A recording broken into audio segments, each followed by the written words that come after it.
You've been lied to about discipline. They told you it's about waking up early, checking boxes, feeling good about yourself.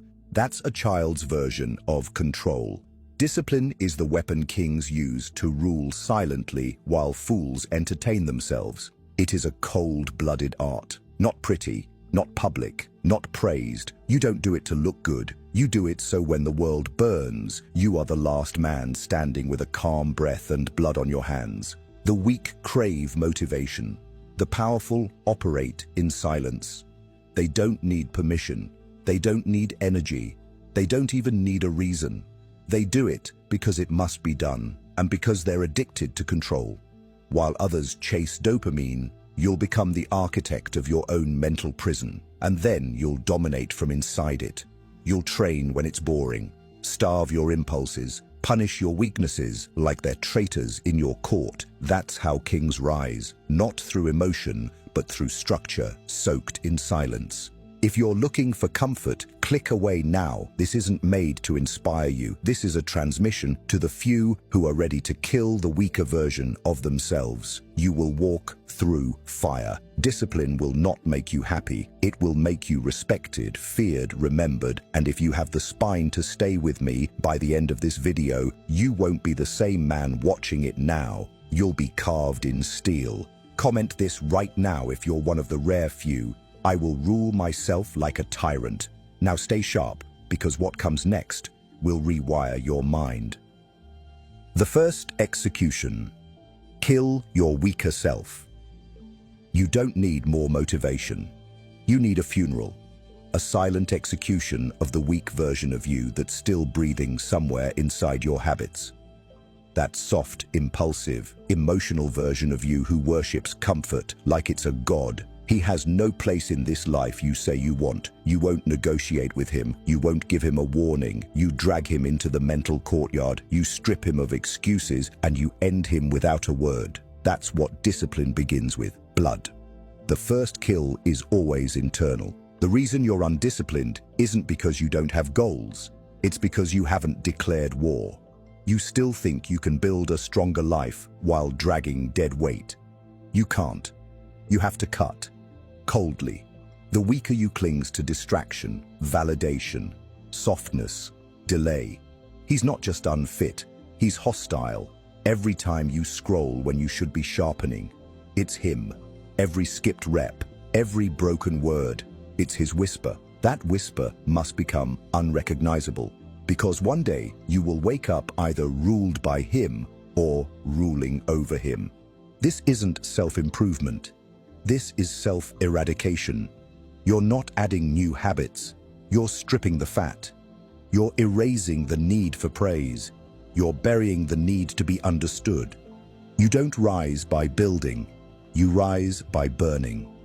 By standing in a room with no applause, no witnesses, no dopamine, and doing the work like a cold-blooded executor. No feelings, no fanfare. Just focus and fire. Don't wait for a breakdown to begin this. Start the kill today. Remove one weakness. Remove one excuse. Remove one comfort that's protecting the weaker you. And when you do, I want you to comment it below like a sentence carried out by a sovereign man. Write this: the execution has begun. This is the first cut. Clean, silent, irreversible. The war isn't ahead of you. It's inside you, and the first victory is not public, it's personal.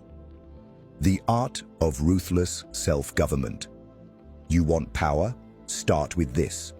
Govern yourself like a tyrant rules a collapsing city.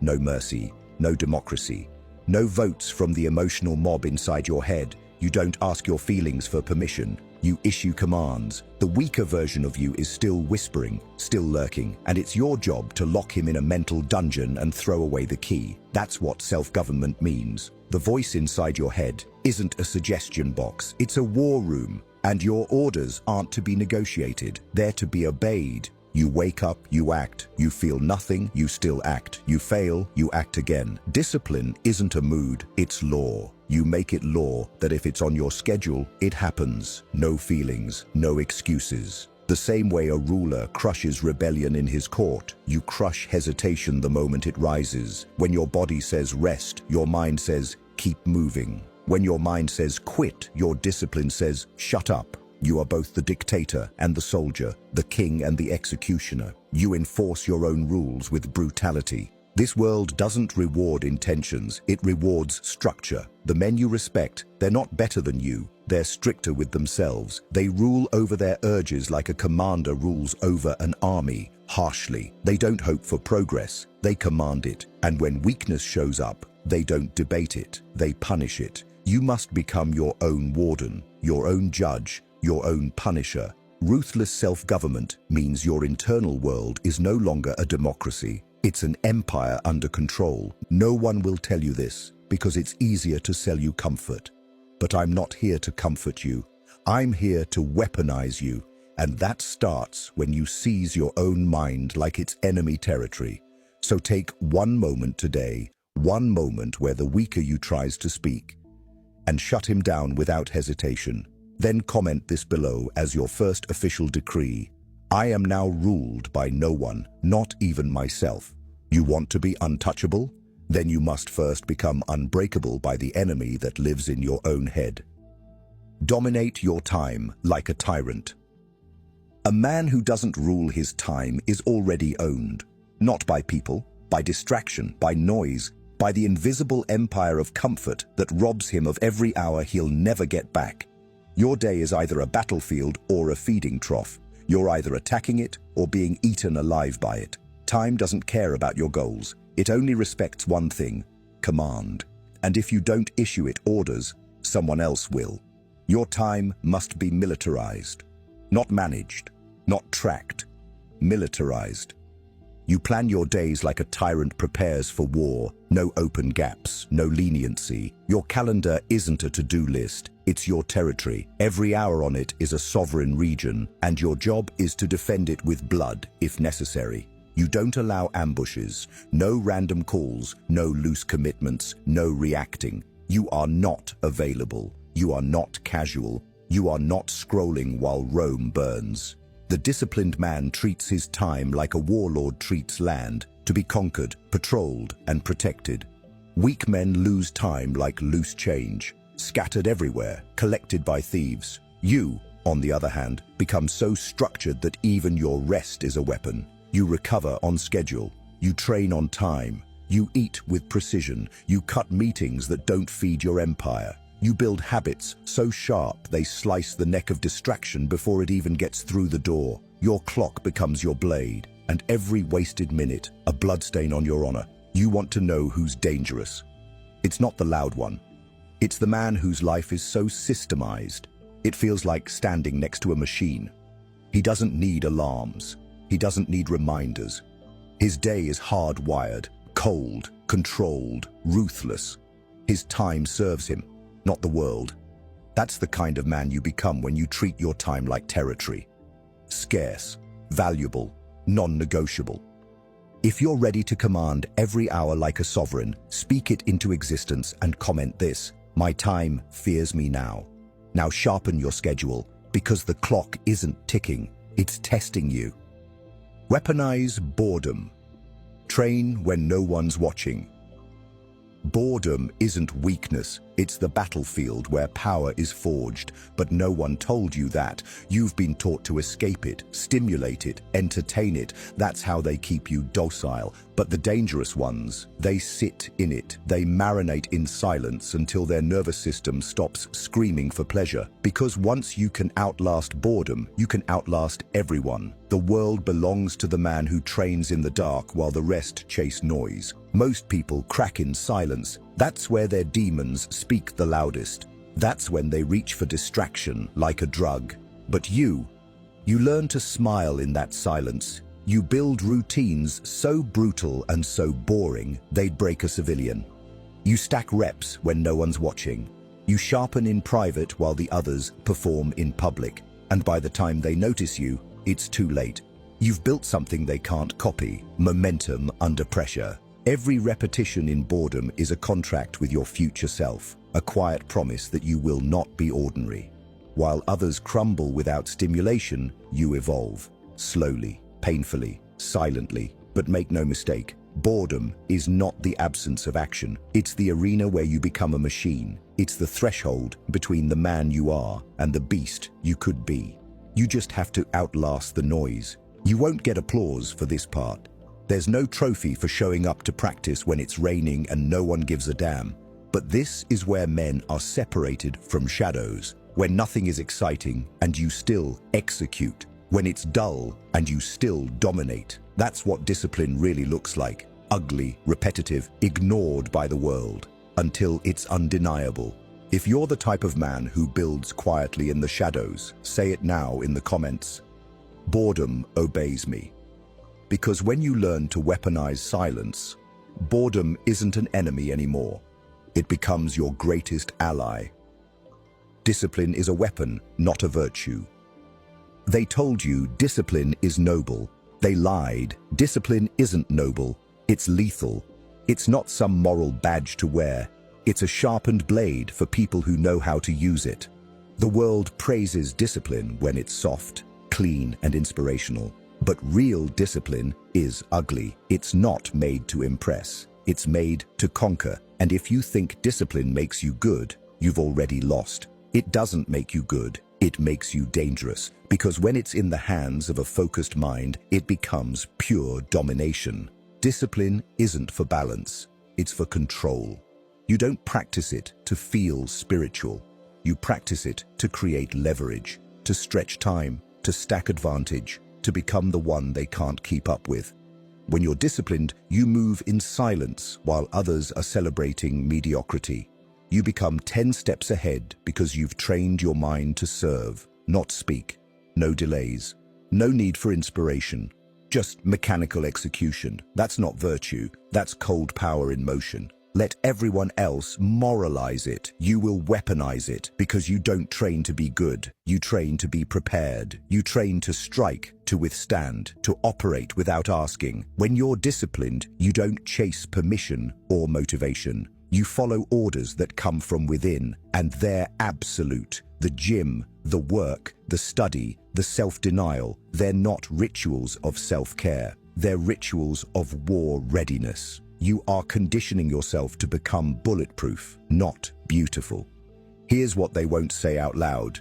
Discipline makes people uncomfortable because it exposes them. It shows them what they could be, but aren't. That's why they'll say you're obsessed, too serious, too intense. But those are compliments, because when the world is soft, structured power looks dangerous. And that's exactly what you should aim to become. A man so well governed that your very presence demands respect. That's not virtue, that's dominance.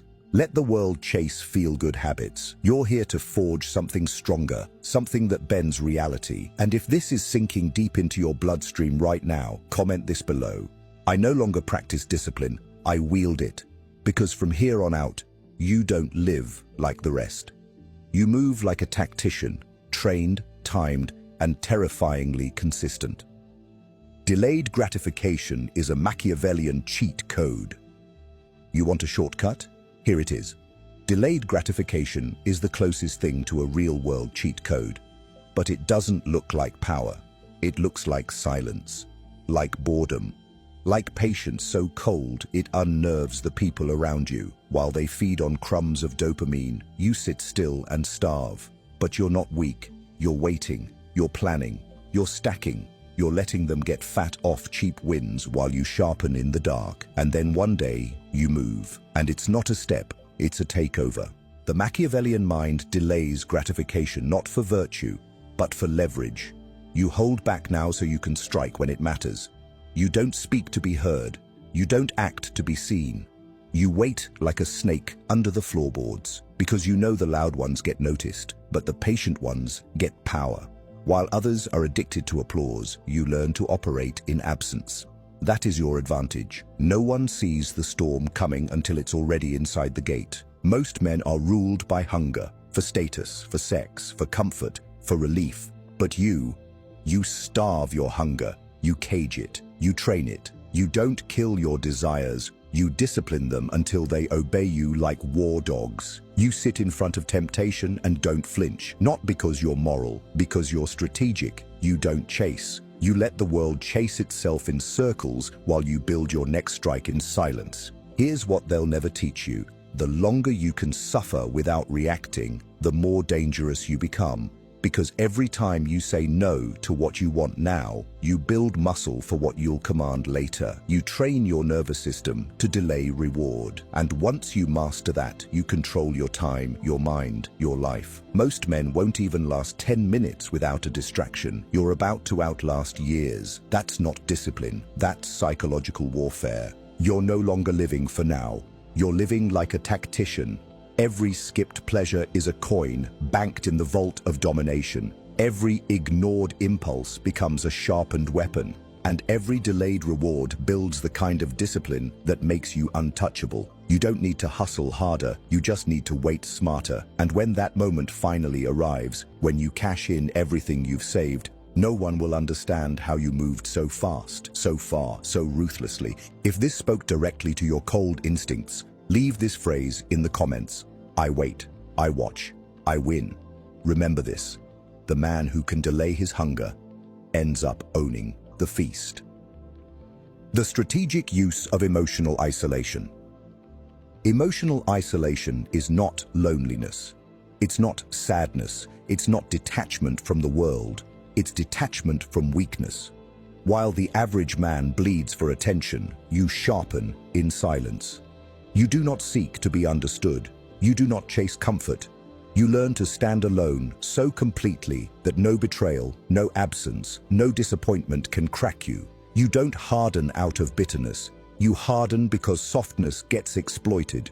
You train yourself to feel without obeying, to process without reacting, to notice without responding. Most men are puppets. Pull the right string and they dance. Offend them and they explode. Praise them and they crumble. Their emotional systems are unguarded. Yours isn't. Yours is sealed, vaulted, weaponized. You can feel fury and still speak calmly. You can feel pain and still show up. That's not detachment. That's dominance over the inner kingdom. And that kingdom must be governed by you, not your memories, not your trauma, not some old guilt clinging to your ribcage. You rip all that out.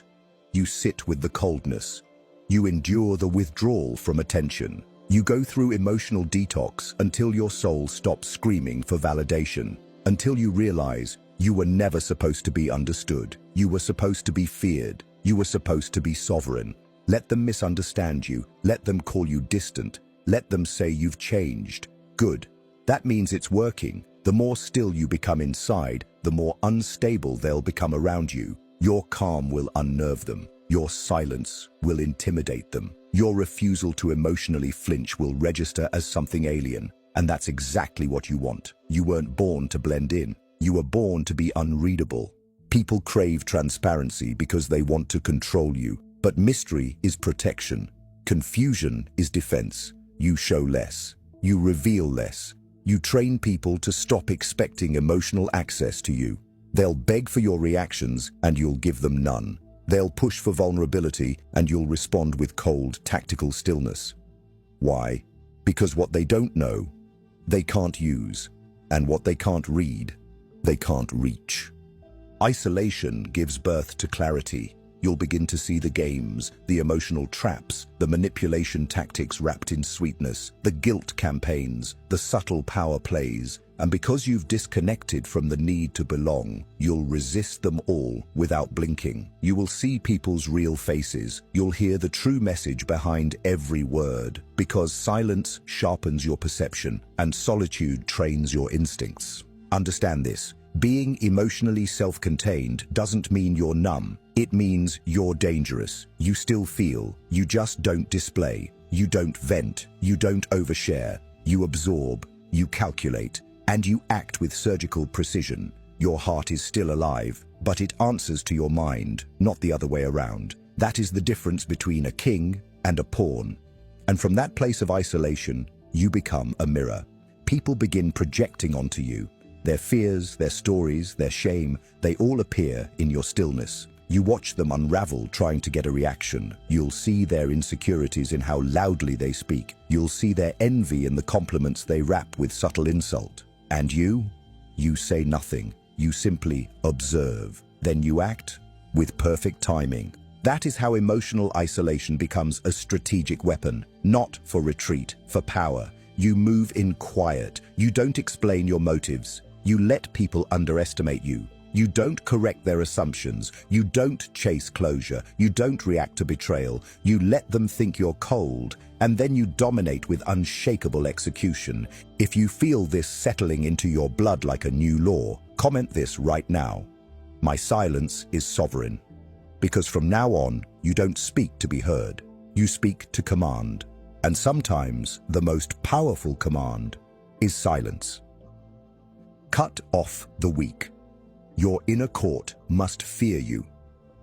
You will never rise while surrounded by softness. Weak minds bleed into strong ones. And you don't evolve by inspiring them. You evolve by eliminating them. Your environment is your empire. And an empire ruled by a strong king but filled with undisciplined servants is already collapsing. You don't let untrained men near the throne.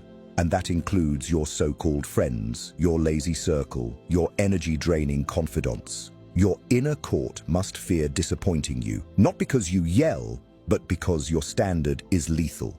This isn't cruelty, it's survival. Every undisciplined person you keep close dilutes your edge. You absorb their softness. You inherit their procrastination. Their excuses echo in your mind when you hit resistance. And before you know it, your own excellence becomes negotiable. That ends now. You don't need a crowd. You need a council. Loyal, focused, war-tested. You keep people who sharpen you. Everyone else gets cut out, swiftly, silently, without apology. You are not required to explain your elevation. You are not obligated to remain accessible to the same people you've outgrown. This is the cost of growth: silence, distance, discomfort. You will walk alone before you walk with weakness. And when they say you've changed, agree, because that was the point. If they're not pushing you forward, they're holding you back. And if they drain your focus, they betray your empire. Your presence should demand precision, not laughter, not comfort, not distraction, precision. Those in your space should feel the weight of your energy. They should adjust their posture. They should respect your time like it's a meeting with a general, because that's what you are. You are no longer a friend to everyone. You are not there to be liked. You are there to build, to dominate, to protect your sovereignty like a fortress under siege. And if someone in your life breaks discipline, disrespects your mission, discredits your vision, they are removed. No emotional drama, just removal. Like a king silencing a traitor in the court, because loyalty isn't comfort, it's alignment. And if a man can't match your energy, he doesn't belong in your strategy. Don't tell them, show them, through absence. Absence speaks louder than confrontation ever could. Most people live in democratic circles. No standard, no accountability, no consequence. You live in a monarchy now. You are the ruler. And you don't debate with the undisciplined. You remove them, not out of arrogance, but out of necessity. This life you're building isn't casual. It's war. And war requires armor, not open doors. Even your words must become expensive. You don't repeat yourself. You don't explain discipline to the undisciplined. You don't coach grown men on consistency. You lead through example, through silence, through removal. Your time is royal, your energy is sacred, and every person near you is either sharpening you or subtracting from you. There is no neutral. Let them call you harsh. Let them say you've turned cold. What they don't understand is that your warmth almost killed you. Your openness cost you years. Your tolerance for mediocrity disguised itself as loyalty. And now it's over. You do not serve weakness anymore. You do not accommodate it. You exile it. And from now on, the only energy that enters your gates is forged. If you're done entertaining softness, done apologizing for your discipline, then declare it below. My circle is forged, not found, because the throne is not for everyone, and neither is your presence. Reputation is armor, Build it with blood and silence. Your reputation is not for vanity. It's for warfare. It is armor. Psychological armor that walks into rooms before you do and makes people adjust their tone, their posture, their approach. It tells them what you allow and what you don't, what you are and what you're not. And the mistake weak men make is letting their reputation form by accident. You build yours, intentionally, coldly, with calculation and consequences. You don't explain your value. You become so structured that others are forced to respect it. You train so hard in silence that the results start speaking louder than your words ever could. And when they talk behind your back, good. That means you're moving with enough precision to make them uncomfortable. You don't control what they say. You control what they believe. And belief is shaped through mystique, not exposure. Mystery is power. The less they know, the more they assume. And assumptions can be shaped. You don't have to post every move. In fact, the less they see, the more power you hold. You're not hiding, you're hunting. Your silence is not weakness, it's strategy. Every piece of information you withhold becomes a weapon they can't use against you. Every rumor becomes a smoke screen you can manipulate. A disciplined man who speaks little, reacts rarely, and appears unpredictably becomes untouchable. Not because he's invincible, but because he's unreadable. You walk into a room with quiet eyes and zero expression, and people will begin writing myths about you. Let them. Let your actions contradict their assumptions. Let your results humiliate their gossip. The more you build, the less you say. You don't correct them. You don't defend yourself. You disappear and return stronger. Reputation isn't built by noise. It's built by repetition, by showing up relentlessly while others disappear. It's built through control of your time, your word, your energy. When you do speak, you speak clearly, briefly, and without apology. When you work, you vanish into the process. And when the results drop, they land like thunder. This isn't arrogance, it's control of narrative. You don't wait to be labeled. You architect your label in silence. And here's the truth. The ones who are feared are not the ones who shout. They're the ones who move without emotion, who can walk away without warning, who never beg, never explain, and never return to prove a point. Your reputation is shaped most in how you respond to disrespect. Don't react. Replace. Don't chase. Cut off. Don't defend.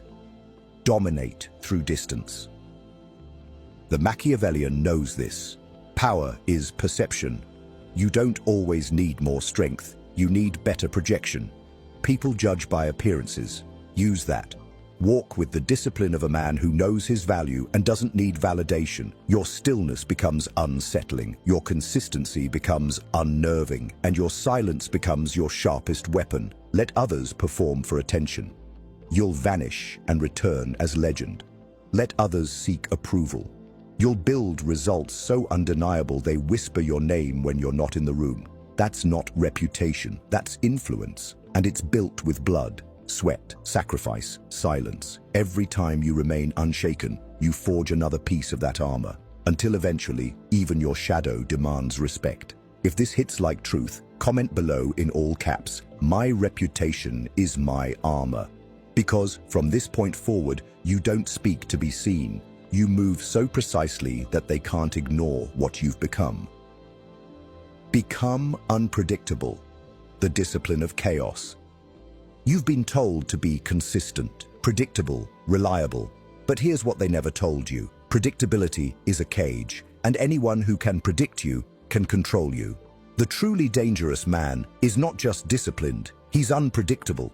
Strategic chaos wrapped in silence. You don't abandon structure, you weaponize it. And when they expect you to be steady, you break rhythm, you vanish, you strike. You move in a way they can't calculate. The man who becomes predictable becomes prey. Because if they know when you'll speak, where you'll be, how you'll respond, you've lost your power. You've become a formula. But you You become volatile by design. Sometimes you respond, sometimes you watch, sometimes you show up early, sometimes not at all. You don't move emotionally, you move tactically. That chaos isn't confusion, it's command. Because when no one can read you, no one can stop you. To master this, you must discipline your identity. Be a ghost when they expect noise. Be fire when they expect cold. Be silence when they expect reaction.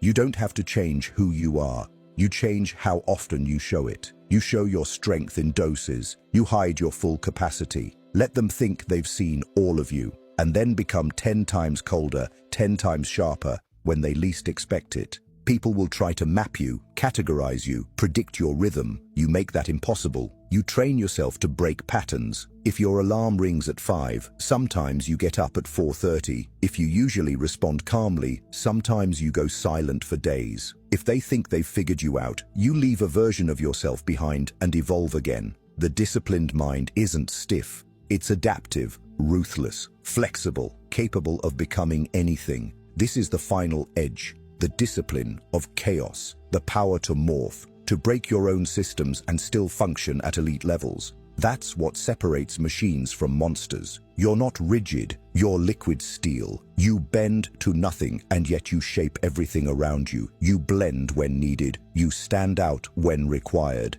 and most of all, you keep them guessing, because confusion is control. Let others become routine. You become unreadable. Let others define themselves once and live inside it forever. You burn old versions of yourself every time they're no longer effective. You are not here to be consistent. You are here to be legendary. And legends are never linear. They disappear, then return stronger. They fall back, then surge forward. They're never in one place long enough to be pinned down.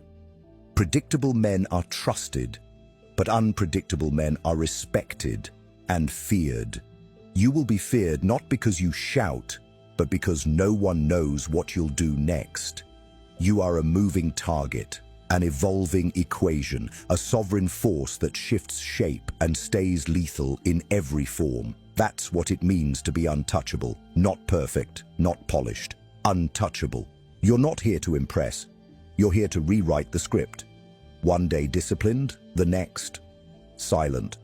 One day patient, the next calculated fury. One day building in solitude, the next taking territory. You are a machine of strategy, and your unpredictability is not randomness. It's design, it's power, it's the final form of discipline, not being locked inside it. So let the world expect consistency. Let them rely on routine. And then, let them choke on your silence. Let them drown in their predictions. Let them watch you rise, not once, but over and over again in different forms, like a storm that never repeats itself. If you've truly become that, then comment it now, one last time. They will never predict me. And if this video has forged something ruthless inside you, something that doesn't blink, doesn't ask, doesn't flinch, then like the video, subscribe, and turn on all notifications. This was never about motivation. It was a transmission. And now, you are no longer one of them.